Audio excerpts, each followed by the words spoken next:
নমস্কার, ভাগ্যবার্তায় স্বাগত। সুপ্রভাত আপনাদের সবাইকে। আসুন, পণ্ডিতজির সঙ্গে পরিচয় তো নতুন করে কিছু করানোর নেই, আপনারাও আজকে ভাগ্যবার্তায় সামিল হন। শুরু করছি আজকের বিশেষ অনুষ্ঠান। আমি স্বাগত জানাবো পণ্ডিতজিকে। নমস্কার। আজ তো থাকবেই রাশিফল, আজ থাকবে আধ্যাত্মিকতা, জগন্নাথ মন্দির এবং যমশিলা নিয়ে বলবো। প্রথমে আজকের গ্রহগত সন্নিবেশ নিয়ে বলবো। আজ শুক্লপক্ষের দ্বাদশী তিথি।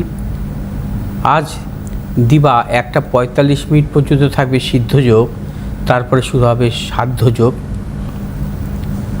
আজকের গোচরে আত্মকারক গ্রহ হচ্ছে শুক্র। আজকের গোচরে রাজ্যকারক গ্রহ হচ্ছে বৃহস্পতি এবং চন্দ্র। আজ অভিজিৎ মুহূর্ত দিবা 11:52 থেকে 12:40 পর্যন্ত। আজ রাহুকাল সকাল 9:58 থেকে 11:39 পর্যন্ত। রবি আজকে অবস্থান করবে মিথুন রাশির আদ্রা নক্ষত্রে। চন্দ্র আজকে অবস্থান করবে তুলা রাশির বিশাখা নক্ষত্র থেকে বৃশ্চিক রাশির অনুরাধা নক্ষত্রে প্রবেশ করবে। মঙ্গল আজকে অবস্থান করবে বৃষ রাশির কৃত্তিকা নক্ষত্রে। বুধ আজকে অবস্থান করবে কর্কট রাশির পূর্ণবসু নক্ষত্রে। বৃহস্পতি আজকে অবস্থান করবে কর্কট রাশির পুষ্যা নক্ষত্রে।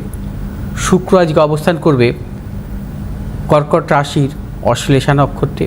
শনি আজকে অবস্থান করবে মীন রাশির রেবতী নক্ষত্রে। রাহু আজকে অবস্থান করবে কুম্ভ রাশির শতবিশা নক্ষত্রে। কেতু আজকে অবস্থান করবে সিংহ রাশির মঘা নক্ষত্রে। আজ গোচরে বৃহস্পতি অবস্থান করছে চন্দ্রের ভাবে এবং চন্দ্র অবস্থান করবে বৃশ্চিক রাশিতে। অর্থাৎ বৃহস্পতি পঞ্চম দৃষ্টি দিচ্ছে চন্দ্রকে। বৃহস্পতি এবং চন্দ্রের এই অবস্থানকে বলা হয় একতর যোগ। অর্থাৎ বৃহস্পতি অবস্থান করবে চন্দ্রের ভাবে, কারণ কর্কট রাশির অধিপতি কারক গ্রহ হচ্ছে চন্দ্র, এবং চন্দ্রকেই পঞ্চম দৃষ্টি দেবে। এই ধরনের যোগ অত্যন্ত শুভ যোগ এবং জাতক জাতিকায় বিশেষ করে বৃহস্পতি চন্দ্রের দশান্তদশা বা চন্দ্র বৃহস্পতি দশান্তদশায় অত্যন্ত সাফল্য মেলে। আবার চন্দ্র এবং মঙ্গলেরও একতর যোগ। চন্দ্র অবস্থান করছে মঙ্গলের ভাবে এবং মঙ্গলকেই সপ্তম দৃষ্টি দিচ্ছে, কারণ মঙ্গল বৃষ রাশিতে অবস্থান করছে। মঙ্গলের ভাবে অবস্থান করে মঙ্গলকে দৃষ্টি দিচ্ছে, অর্থাৎ চন্দ্র মঙ্গলেরও একতর যোগ। বিশেষ করে কোনো জাতক জাতিকার জন্মছকে যদি একাধিক একতর যোগ থাকে অত্যন্ত শুভ। এগুলোকে বলা হয় রাজলক্ষণ যোগ। সেই জাতক জাতিকার জীবনে নানাবিধ সাফল্য পান, উচ্চশিক্ষা আসে, কর্মজীবন সম্মানজনক হয়, অর্থনৈতিক ভাগ্য তাদের ভালো হয়। অর্থাৎ বিশেষ করে কিছু কিছু গ্রহের যদি একতর যোগ হয়, কারণ চন্দ্রমঙ্গলের সহাবস্থান বা চন্দ্রমঙ্গলের সমসপ্তমকে আমরা অধিকাংশ ক্ষেত্রে যদি শুভ অবস্থা থাকে আমরা বলি লক্ষ্মী যোগ। অর্থাৎ চন্দ্রমঙ্গলের এই একতর যোগ অত্যন্ত শুভ।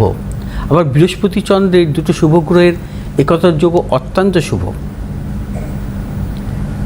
আজকের মূলত হচ্ছে সিদ্ধযোগ, তারপর শুরু হবে সাধ্যযোগ 1:45 পর দিবা।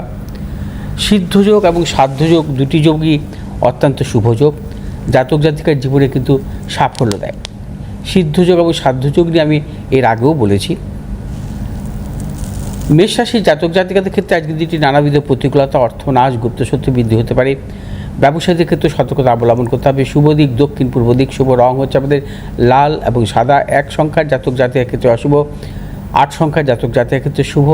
বৃষ রাশির জাতক জাতিকাদের ক্ষেত্রে আজকের দিনটি অত্যন্ত শুভ।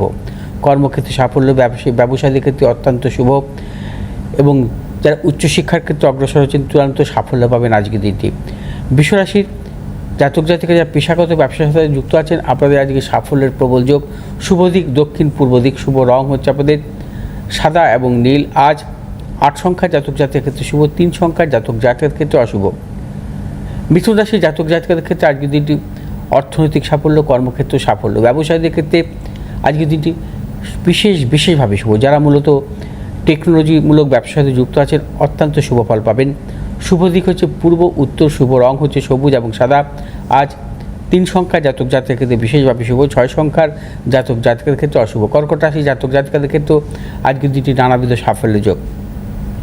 অর্থনৈতিক সাফল্য, কর্মক্ষেত্রে সাফল্য, ব্যবসায়ীদের ক্ষেত্রেও আজকের দিনটি বিশেষভাবে শুভ। কর্কট রাশি জাতক জাতিকারা আজ যে কোনো শুভ কাজের ক্ষেত্রে দক্ষিণ পূর্ব দিকে অগ্রসর হবেন। সাফল্য, শুভ রং হচ্ছে আপনাদের সাদা এবং সবুজ। আজ 2 সংখ্যার জাতক জাতিকাদের ক্ষেত্রে বিশেষভাবে শুভ, 3 সংখ্যার জাতক জাতিকাদের ক্ষেত্রে অশুভ। সিংহ রাশির জাতক জাতিকারাও আজকের দিনটি নানাবিধ সাফল্য পাবে। তবে সিংহ রাশির জাতক জাতিকারা আজ যে কোনো শুভ কাজের ক্ষেত্রে বেলা 12টার পর অগ্রসর হবেন চূড়ান্ত সাফল্য। ব্যবসা ক্ষেত্রে সাফল্য, যারা চাকরি করছে কর্মক্ষেত্রে সুনাম বৃদ্ধি বা কর্মের পরিবর্তনের ক্ষেত্রে সাফল্য আসবে। উচ্চশিক্ষা বিশেষ করে বিদ্যার্থীদের ক্ষেত্রে শুভ ফল মিলবে। আজ যে কোনো শুভ কাজের ক্ষেত্রে উত্তর এবং দক্ষিণ দিকে অগ্রসর হবেন। সাফল্য, শুভ রং হচ্ছে আপনাদের লাল এবং সাদা। আজ 4 সংখ্যার জাতক জাতির ক্ষেত্রে বিশেষভাবে শুভ, 5 সংখ্যার জাতক জাতির ক্ষেত্রে অশুভ। কন্যা রাশির জাতক জাতিকাদের ক্ষেত্রে আজকের দিনটি নানাবিধ প্রতিকূলতা, অর্থনৈতিক উন্নতির ক্ষেত্রে ব্যাহত, গুপ্ত সত্য বৃদ্ধি হতে পারে এবং কন্যা রাশি জাতক জাতিকাদের মানসিক টেনশন বৃদ্ধি হতে পারে। সর্বক্ষেত্রে ভেবেচিন্তে অগ্রসর হবেন। আজ শুভ দিক হচ্ছে দক্ষিণ পূর্ব দিক, শুভ রং হচ্ছে আপনাদের নীল এবং সবুজ। আজ 5 সংখ্যার জাতক জাতিকাদের ক্ষেত্রে শুভ, 4 সংখ্যার জাতক জাতিকাদের ক্ষেত্রে অশুভ। তুলা রাশির জাতক জাতিকাদের ক্ষেত্রে আজকের দিনটি অত্যন্ত শুভ। আজকের দিনটি অর্থলাভ, কর্মক্ষেত্রে সাফল্য, ব্যবসায়ীদের ক্ষেত্রে শুভ। তুলা রাশির জাতক জাতিকাদের আজ যে কোনো শুভ কাজের ক্ষেত্রে দক্ষিণ পশ্চিম দিকে অগ্রসর হবে। সাফল্য, শুভ রং সাদা এবং হলুদ। আজ 9 সংখ্যার জাতক জাতিকাদের ক্ষেত্রে বিশেষভাবে শুভ, 8 সংখ্যার জাতক জাতিকাদের ক্ষেত্রে অশুভ। বৃশ্চিক রাশির জাতক জাতিকারা আজকে নানাবিধ প্রতিকূলতার মধ্যে দিয়ে কাটাবেন। অর্থনৈতিক উন্নতির ক্ষেত্রে ব্যাহত, প্রিয়জনের সাথে মতানৈক্য এবং গুপ্ত শত্রু বৃদ্ধি হতে পারে কর্মক্ষেত্রে। এবং আজ বৃশ্চিক রাশির জাতক জাতিকারা যে কোনো শুভ কাজের ক্ষেত্রে দক্ষিণ পশ্চিম দিকে অগ্রসর হবেন। সাফল্য, শুভ রং হচ্ছে আপনাদের আজ লাল এবং সাদা। আজ 6 সংখ্যার জাতক জাতির ক্ষেত্রে শুভ, 8 সংখ্যার জাতক জাতির ক্ষেত্রে অশুভ। ধনুরাশির জাতক জাতিকাদের ক্ষেত্রে আজকের দিনটি বিশেষভাবে শুভ। আজকে প্রভূত অর্থলাভ, কর্মক্ষেত্রে সুনাম বৃদ্ধি, পদোন্নতি এবং ধনুরাশির জাতক জাতিকারা যে কোনো শুভ কাজের ক্ষেত্রে দক্ষিণ পূর্ব দিকে অগ্রসর হবেন। সাফল্য, শুভ রং হলুদ এবং নীল। আজ 1 সংখ্যার জাতক জাতির ক্ষেত্রে শুভ, 8 সংখ্যার জাতক জাতির ক্ষেত্রে অশুভ। মকর রাশির জাতক জাতিকারা আজকে সর্বক্ষেত্রে সাফল্য পাবেন। অর্থনৈতিক সাফল্য, কর্মক্ষেত্রে সাফল্য, ব্যবসায়ীদের ক্ষেত্রে আজকের দিনটি বিশেষভাবে শুভ। আজ আপনার যে কোনো শুভ কাজের ক্ষেত্রে পূর্ব উত্তর দিকে অগ্রসর হবে। সাফল্য, শুভ রং হচ্ছে আপনাদের নীল এবং সাদা। 5 সংখ্যার জাতক জাতির ক্ষেত্রে শুভ, 8 সংখ্যার জাতক জাতিকাদের ক্ষেত্রে অশুভ। কুম্ভ রাশির জাতক জাতিকারা আজকের দিনটি নানাবিধ প্রতিকূলতায় কাটাবেন। শারীরিক, মানসিক এবং অর্থনৈতিক উন্নতির ক্ষেত্রে ব্যাহত এবং শারীরিক মানসিক দিক থেকে নানা রকম প্রতিকূলতা, প্রিয়জনের শারীরিক বিড়ম্বনা, অর্থ নাশের যোগ। কুম্ভ রাশি জাতক জাতিকারা কোনো হঠকারিতার সিদ্ধান্ত নেবেন না। আজ আপনাদের শুভ দিক হচ্ছে উত্তর পশ্চিম দিক, শুভ রং হচ্ছে আপনাদের নীল এবং সাদা। আজ 2 সংখ্যার জাতক জাতিকাদের ক্ষেত্রে বিশেষভাবে শুভ, 3 সংখ্যার জাতক জাতিকাদের ক্ষেত্রে অশুভ। মীন রাশির জাতক জাতিকারা আজকের দিনটি সর্বক্ষেত্রে সাফল্য পাবেন। প্রবল অর্থপ্রাপ্তি, কর্মক্ষেত্রে সুনাম বৃদ্ধি, পদোন্নতি এবং সন্তানের সাফল্য। মীন রাশির জাতক জাতিকারা যে কোনো শুভ কাজের ক্ষেত্রে আজকে বেলা 1টার পর অগ্রসর হবেন। সর্বক্ষেত্রে সাফল্য পাবেন। যারা পেশাগত ব্যবসার সাথে যুক্ত আছেন অত্যন্ত শুভ। আজ আপনারা যে কোনো শুভ কাজের ক্ষেত্রে পশ্চিম দিক, উত্তর দিকে অগ্রসর হবে। সাফল্য, শুভ রং হলুদ এবং সাদা। আজ 8 সংখ্যার জাতক জাতিকাদের ক্ষেত্রে বিশেষভাবে শুভ এবং 3 সংখ্যার জাতক জাতিকাদের ক্ষেত্রে অশুভ। আচ্ছা, ফোন রয়েছে নিলাম। হ্যাঁ নিন। বেশ, কে রয়েছেন ফোনে? হ্যালো। হ্যাঁ নমস্কার। হ্যালো, কোথা থেকে বলছেন দিদি? আমি বর্ধমান থেকে বলছি। বর্ধমান থেকে। কার সম্পর্কে জানবেন? নাতনি সম্বন্ধে। আচ্ছা বলুন, ওর ডেট অফ বার্থ বলুন। 15ই অক্টোবর 15/10, হ্যাঁ 1993 সাল। 1993। টাইম বলুন। 10:15 রাত্রি 10:15। রাত্রি 10:15 মানে 9:45 PM। আচ্ছা, বর্ধমান। জন্মস্থান কোথায়? বর্ধমান। হ্যাঁ হ্যাঁ হ্যাঁ বর্ধমান। ওকে, ঠিক আছে, একটু ওয়েট করুন। আচ্ছা।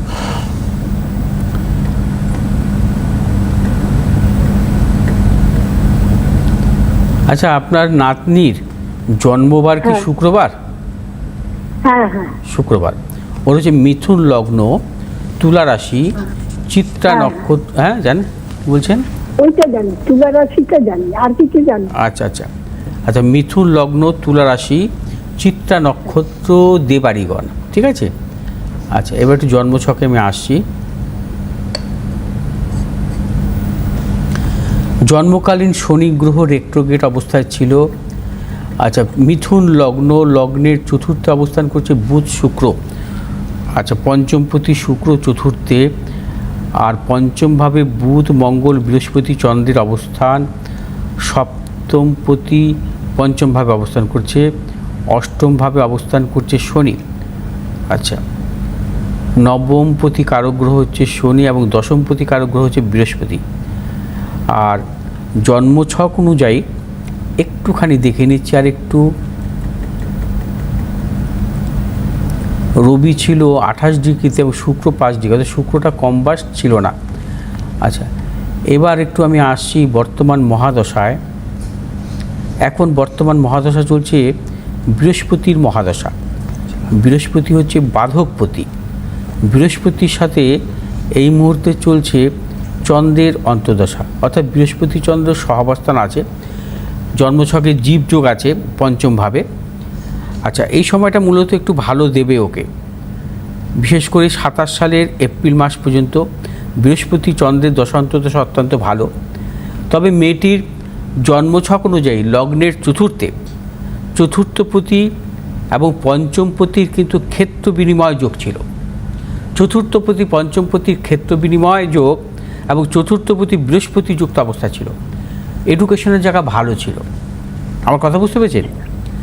এডুকেশনের জায়গা ভালো ছিল, কিন্তু এই বাধকপতি বৃহস্পতির মহাদশায় সেভাবে কিন্তু সাফল্য পাবে না। 1, 2 নম্বর হচ্ছে 93-তে জন্ম, 93-তে জন্ম দেখলাম বোধ হয়। আচ্ছা, হ্যাঁ, সপ্তম ভাব পাপগ্রহ মধ্যগত। সপ্তম ভাব যদি পাপগ্রহ মধ্যগত থাকে, অর্থাৎ শনি রাহুর মধ্যগত সপ্তম ভাব, এটা ভালো নয়। দাম্পত্য ক্ষেত্রে সমস্যা আসে, অর্থাৎ লেট ম্যারেজ অথবা বিবাহের পর নানা রকম সমস্যা। হ্যাঁ, ওর অ্যাকচুয়ালি কি মানে সমস্যা? আপনি কি নিয়ে ফোন করে রাখবেন? মানে কেন ওর বিয়েটা দেরিতে হবে? বিবাহিত জীবনে একটু সমস্যা আছে, পড়াশোনায় যতটা ভালো হওয়ার কথা ছিল সেখানে একটু বাধা পাবে। এখন এরকম একটা জটিলতা। ওর অ্যাকচুয়াল প্রশ্ন কি, যেটা পণ্ডিতজি বললেন এটা হচ্ছে সেটা? হ্যাঁ, একদম ঠিক। হ্যাঁ বলুন। একদম, মানে পড়াশোনায় খুব ভালো ছিল, সেই তুলনায় খুব একটা ভালো জায়গায় যায়নি, মানে খুবই ভালো স্টুডেন্ট ছিল। হ্যাঁ, ভালো স্টুডেন্ট ছিল সেভাবে। বলুন বলুন। সেইভাবে উন্নতি এখনো হয়নি।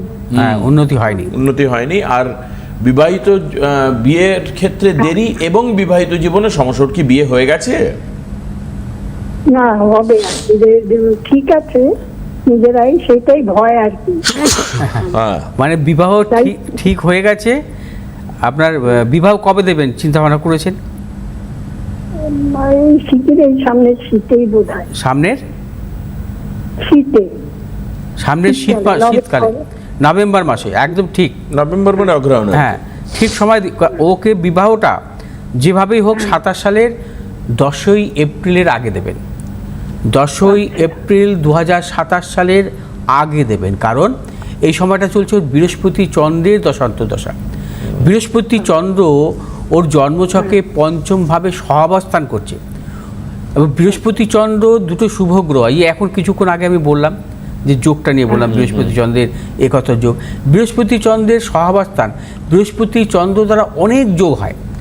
আমি এর আগেও আলোচনা করেছি, বৃহস্পতি চন্দ্রের সহাবস্থান দ্বারা অনেক, বৃহস্পতি চন্দ্র গজকেশরী যোগ হয়, গজ যোগ হয়, অধি যোগ হয়, জীব যোগ হয়, অনেক যোগ হয়। তার মধ্যে বৃহস্পতি চন্দ্রের হচ্ছে ওর যেটা হচ্ছে জীবযোগ। জীবযোগ কি? জীবযোগের জাতক জাতিকারা জীবনের অধিকাংশ ক্ষেত্রে সুখী হয়। আচ্ছা, ঠিক আছে। এই মেয়েটির বলুন বলুন বলুন। বিবাহিত জীবনটা কেমন হবে ওই জায়গাটা আমি বলছি। হ্যাঁ, যেহেতু লগ্নের সপ্তম ভাব পাপগ্রহ মধ্যগত, এদের জীবনে কিছু কিছু সমস্যা আসে ম্যারেজ লাইফে। হ্যাঁ, সেই সমস্যাটা আসে, যাতে সমস্যা না আসে সেই জন্য আমরা পথ বলে দিই। কি পথ? 1 নম্বর পথ হচ্ছে বিবাহর সময় নিরূপণ করা, অর্থাৎ যে সময় আপনি বিবাহটা দেবেন সেই সময়টা তার পক্ষে অনুকূল কিনা। যেমন আপনার নাতনির বিবাহটা আপনি চিন্তাভাবনা করেছেন, এই সময়টা একদম অনুকূল সময়, কারণ বৃহস্পতি চন্দ্র দুটো শুভ গ্রহের দশান্তর্দশা চলছে এই সময়টা। 1, 2 নম্বর দেখতে হবে ছেলেটির সঙ্গে মেয়েটির জটক বিচারের কোনো সমস্যা আছে কিনা, কারণ আপনার নাতনির জন্মছক অনুযায়ী কিন্তু কোনো মাঙ্গলিক দোষ বা কোনো অশুভ যোগ বলতে ওই আমি যেটা বললাম ওইটুকুই, অর্থাৎ পাপকর্তারই যোগ আছে, সপ্তম ভাব পাপগ্রহ মধ্যগত, ঠিক আছে। কিন্তু যে পাত্রের সাথে বিবাহ হবে সেই পাত্রের যদি কোনো অশুভ যোগ থাকে সপ্তম ভাবের, তাহলে মুশকিলের ব্যাপার হবে। সেই জন্য আপনি দেখে নেবেন এটা, হ্যাঁ, যাতে পাত্রের হ্যাঁ মাঙ্গলিক দোষ আছে কিনা। কারণ এ হচ্ছে অমাঙ্গলিক, মাঙ্গলিক যোগের ক্ষেত্রে তো ঠিক হবে না, সেই ক্ষেত্রে কি করা সেটা আপনি চিন্তা ভাবনা করতে হবে, যেহেতু বিবাহটা ঠিকঠাক হয়ে গেছে। হ্যাঁ, এটাই হচ্ছে কাজ। তা এখন আপনি কি বলতে চাই, মানে ফোন করলেন কেন তাহলে? আসলে এর আগে তিনটে এরকম ঠিক হয়ে ভেঙে গেছে, না না আপনি এগিয়ে যান, শুধু একটু জটক বিচার করে নেবেন। হ্যাঁ, কারণ দেখুন, হ্যাঁ বলুন। হ্যাঁ, জটক বিচারটা করে দিতে বলুন। করেছেন? হ্যাঁ করেছেন। এটা এর মধ্যে করে নেওয়া যাবে তো? মানে দেরি আছে তো? হ্যাঁ দেরি আছে, এখন এই মুহূর্তে করে নিলে হবে, মানে আপনি হাতে একটু সময় নিয়ে করে নিলে হবে। ওর তো বিয়ে বললেন নভেম্বরে, হাতে তো সময় আছে আপনার কাছে বেশ কয়েক মাস। মানে আজকে তো যদি জুন হয় তাহলে আপনার হাতে আরো 3 মাস 4 মাস তো সময় আছেই। আর কি সুন্দর এই সময়টা, বৃহস্পতি চন্দ্র আবার বর্গোত্তম আছে একসাথে নবাংশে বৃহস্পতি চন্দ্র তুলা রাশিতেই অবস্থান করছে, অর্থাৎ বর্গোত্তম অবস্থা আছে। এই যে টাইমটা, এই টাইমটা অত্যন্ত শুভ ওর জন্য অত্যন্ত শুভ। চাকরি বাকরি করছে? হ্যাঁ, চাকরি করছে, এবং এই সময়টা কিন্তু ওর পক্ষে ভালো পদোন্নতি হতে পারে কর্মের। বৃহস্পতি চন্দ্রের দশান্তদশা, বৃহস্পতি হচ্ছে দশমপতি, চন্দ্র হচ্ছে ধনপতি, অর্থাৎ ধনপতি এবং কর্মপতির দশান্তদশা, এবং বৃহস্পতি চন্দ্রের হচ্ছে মানে সহাবস্থান, একে বলা হয় জীবযোগ, এবং অবস্থান করছে পঞ্চম ভাবে, অত্যন্ত শুভ। এবং বৃহস্পতি চন্দ্র আবার বর্গোত্তম, হ্যাঁ, একদম খুব ফার্স্ট ক্লাস টাইম। এই ধরনের সময় কিন্তু মানুষের জীবনে অত্যন্ত সাফল্য আছে, এগুলোকে আমরা বলি গোল্ডেন টাইম, জীবনের গোল্ডেন। হ্যাঁ, কারণ আমি কিন্তু পরিষ্কার গুছিয়ে বললাম কেন হয়, কেন আমি গোল্ডেন টাইম বললাম, কিন্তু ব্যাখ্যা করে বললাম কথাটা।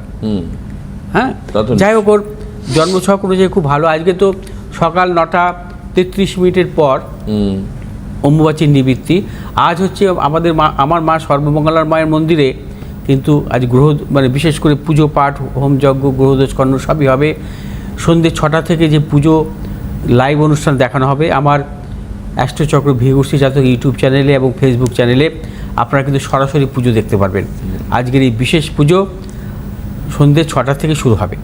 আচ্ছা, আর অম্বুবাচী নিবৃত্তি বলেন 9:33, সকাল 9:33 পর আপনাদের সেই পুনরায় যে জগতে ছিলেন সেই জগতে ফিরতে পারবেন, কোনো অসুবিধা নেই। হ্যাঁ, সব কিছুই, অনেকে চুল কাটা, নখ কাটা থেকে আরম্ভ করে অনেক কিছুই বন্ধ ছিল, অনেকে বাড়িতে ঝাড়ু দিচ্ছিল না। হ্যাঁ, নানা রকম সমস্যা, যেগুলো মানতে হয় আমাদের, গাছ রোপণ করা। আজকে 9:33 পর সব কিছু করা যাবে, কোনো অসুবিধা নেই। হ্যাঁ, কাছাকাছি সব কিছু, কারণ যে আমরা যে বস্ত্র ব্যবহার করছি এই সময়, সেগুলো বা আমরা যে বিছানা ব্যবহার করছি, অনেক চাদর ফাদর কাছাকাছি, এগুলো সব 9:33 পর থেকে করা যাবে, কোনো অসুবিধা নেই। আসবো আজকের জগন্নাথ মন্দির এবং যমশিলা নিয়ে বলবো, কারণ সময় খুব অল্প।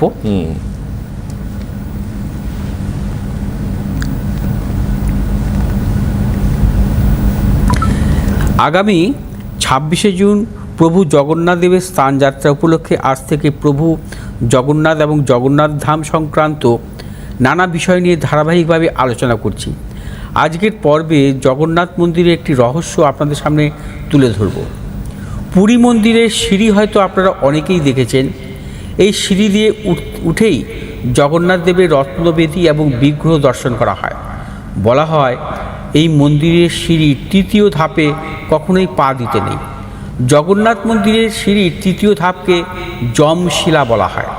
শাস্ত্রমতে জগন্নাথ মন্দিরে দর্শন করে ভক্তেরা মুক্তি পেয়ে থাকেন, পাপ খণ্ডন হয়, গ্রহদোষ নাশ হয়, মৃত্যুর পর তাদের আর স্বর্গ বা নরকবাস করতে হয় না। এই কারণে এক সময়ে যমলোক প্রায় শূন্য হওয়ার উপক্রম হয়। তখন বেগতিক দেখে যমরাজ স্বয়ং জগন্নাথ মন্দিরে এসে প্রভু জগন্নাথের দর্শন করেন এবং তিনি জগন্নাথ দেবকে এই সমস্যা সম্পর্কে বলেন। এবং সবসময় জগন্নাথ দেবের মন্দিরের মূল দরজার সিঁড়ির তৃতীয় ধাপের মৃত্যুর দেবতা যমকে অবস্থান করতে বলেন। সেই থেকে জগন্নাথ মন্দিরের সিঁড়ির তৃতীয় ধাপে বাস করেন স্বয়ং যম এবং সিঁড়ির তৃতীয় ধাপকে তাই যমশিলা বলা হয়। জগন্নাথ, বলরাম, সুভদ্রাকে দর্শনের পর এই সিঁড়িতে পা দিলেই দর্শনের যাবতীয় পুণ্য নষ্ট হয় এবং ওই ব্যক্তিকে মৃত্যুর পর যমলোকে যেতে হবে। এইভাবে জগন্নাথ দেব এর ভক্তরা যমের মনস্কামনা পূর্ণ করেন, পাপ পুণ্যের ভারসাম্য রক্ষা করেন। জগন্নাথ মন্দিরের অসংখ্য রহস্যের মধ্যে এও এক বড় রহস্য। এ থেকে আরও একটি বিষয় স্পষ্ট হয় যে জগন্নাথ প্রকৃত অর্থে জগতের নাথ। শুধু মানুষ নয়, দেবতারাও বিপদে পড়ে তার শরণাপন্ন হন এবং কাউকে তিনি খালি হাতে ফেরান না। আসবো আগামীকাল প্রভু জগন্নাথ মন্দির নিয়ে বলবো, এবং এটা জানতামই না, অনেকেই জানে না। তৃতীয় সিঁড়ি, হ্যাঁ, বলা হয় যমশিলা। এটা কি নিচ থেকে তৃতীয় সিঁড়ি? হ্যাঁ, নিচ থেকে তৃতীয় সিঁড়ি। হ্যাঁ, ওই জন্য তৃতীয় সিঁড়ি টপকে যাওয়া উচিত। অনেক সময় হ্যাঁ যে পুজো দিয়ে এসে তৃতীয় ধাপটাকে, তৃতীয় সিঁড়ি, নিচ থেকে তৃতীয় সিঁড়ি, ওখানে পা দিতে নেই। পা দিতে, আচ্ছা, মাথায় রাখবো তাহলে আমরা তো যাবো। আচ্ছা, একটু বলে দিই চট করে। রবিবার গড়িয়াহাটে পণ্ডিতজিকে আপনারা পাবেন, সোমবার হচ্ছে দক্ষিণেশ্বর পাবেন, মঙ্গলবার হাতিবাগানে পাবেন, বুধ শুক্র শনিবার পাবেন হচ্ছে বারাসাতে।